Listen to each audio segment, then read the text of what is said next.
Hindi naman natin kayang lokohin ng Panginoon. Di ba po? Alam ng Panginoon yung puso eh. Yun yung tinitignan niya. Hindi naman yung halaga. Di ba yung babaeng balo nga po eh. Ano lang yung binigay niya, di ba? 2 cents ba yun?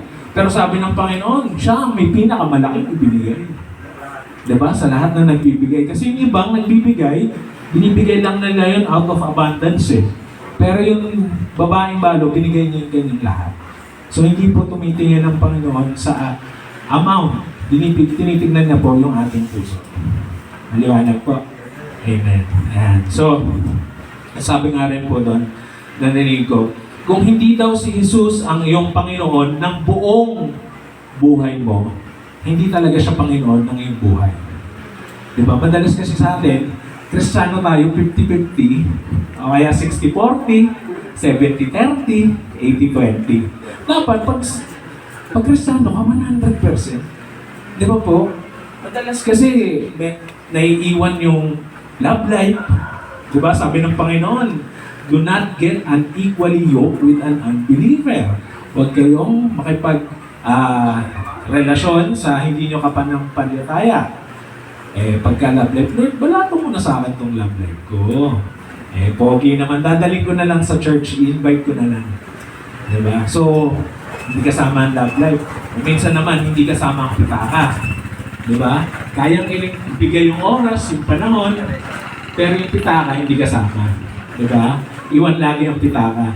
So, hindi po dapat ganun. Pag tayo po yung naglilingkod sa Panginoon, 100% po. Diba?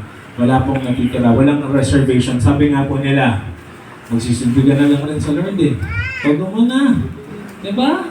Huwag mo yung lukewarm. Sabi nga nila yung kape, diba? It's either mainit o malamig. Walang katamtaman. Diba? Pag katamtaman, hindi masarap inumin yun eh. So kung pagtitimplan mo ng kape, inita mo na pasto. Diba? Yung bagong kulo. Diba? Ganun po tayo. Amen po ba?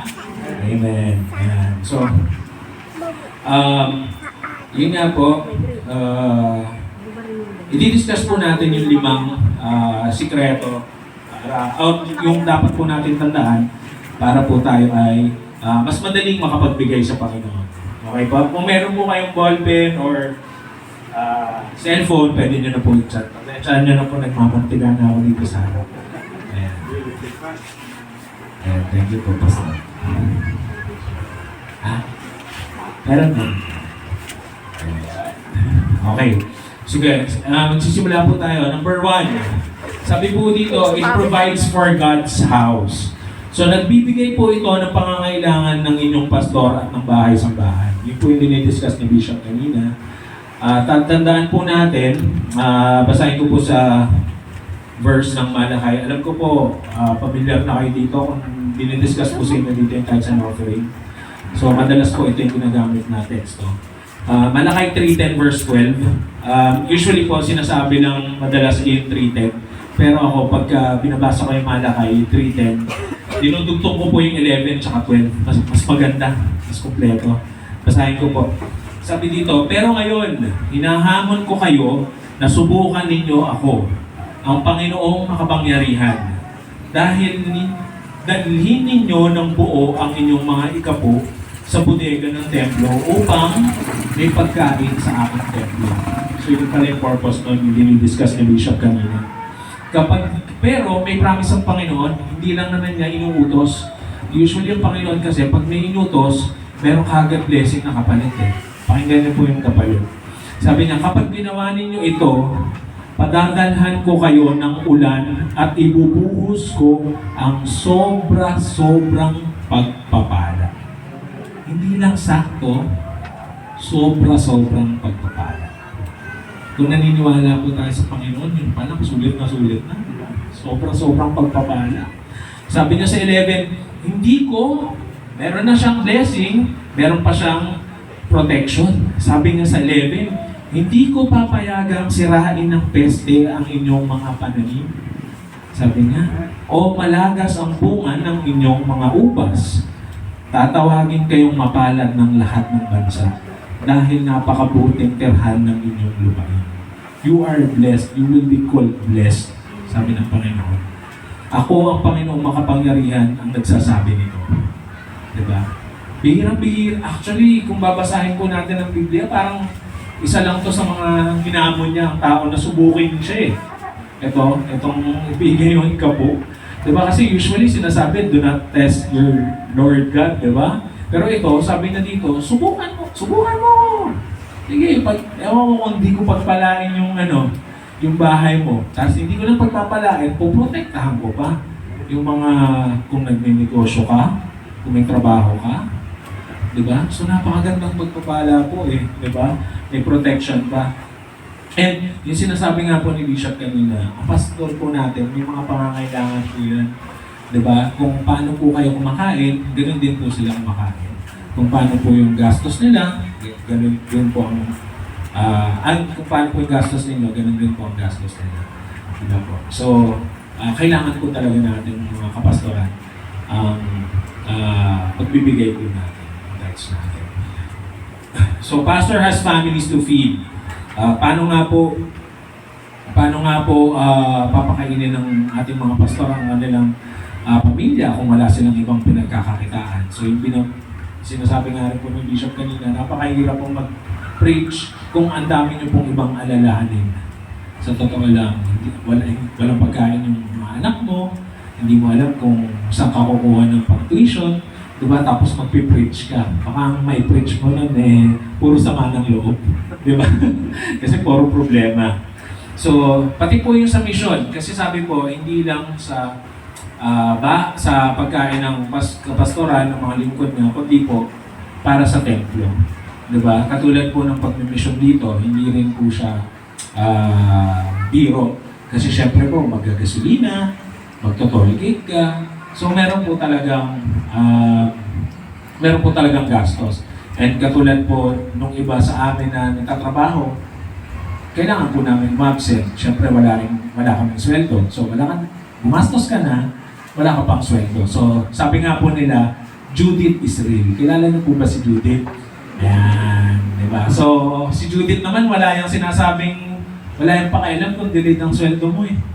Di ba? Darating pa rin yan. Diba? Lagi yung nasa 15 o 30th yan, kasabayan ng sweldo. Kasi alam nila yung sweldo, 15-30. So usually mga bill ng Meralco, internet, yan, kasabay din po yun. So, yun po ang unang dahilan para, yung mga reason para tayo po ay magbigay. It provides for God's house.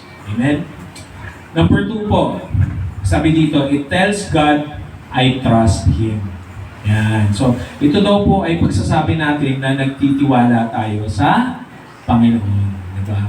Most of the time kasi, number 1 reason why we don't give is because we have trust issues. Diba yung nabanggit ko po kanina, hindi tayo nagtitiwala sa pastor, hindi na tayo nagtitiwala sa Diyos. Pero sinasabi natin na nagtitiwala tayo, pero iba yung ginagawa natin. Kasi diba sinasabi natin, Lord, nagtitiwala ako sa inyo. Pero hindi ka naniniwala kaya niyang ibalik yung binibigay mo. Aminin po natin sa puso natin o hindi. Most of the time, yun yung reason. Kasi hindi tayo nagtitiwala sa Panginoon. Kaya hindi tayo nagbibigay. Di ba po? Kasi ang katwira natin, Lord, wala na nga ako. Bibigay ko pa sa'yo. So hindi tayo naniniwala na si Lord ang ultimate provider natin. Na kayang ibalik ng Lord ng tenfolds, 100-fold sa atin kung ano yung binibigay. So, matutong po tayong magtiwala ng buong puso sa Panginoon. Sabi po dito, sa Matthew 6:25-27, babasahin ko po.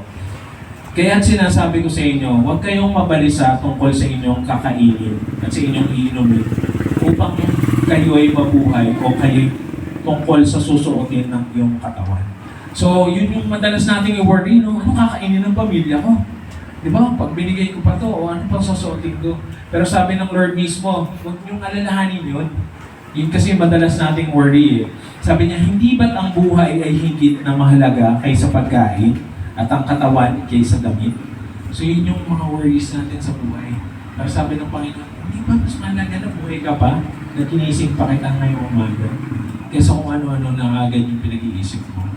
Minsan na kakalimutan natin kung talagang importante sa mga, diba, yung buhay itself.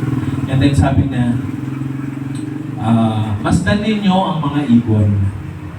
Hindi sila nagtatanim ni umaani man o kaya ay nagtitipon sa kamalig. Ngunit pinapakain sila ng inyong ama na nasa langit. Nakakita na po ba kayo ng ibon na nag-alala? Na wala raw siyang matoka.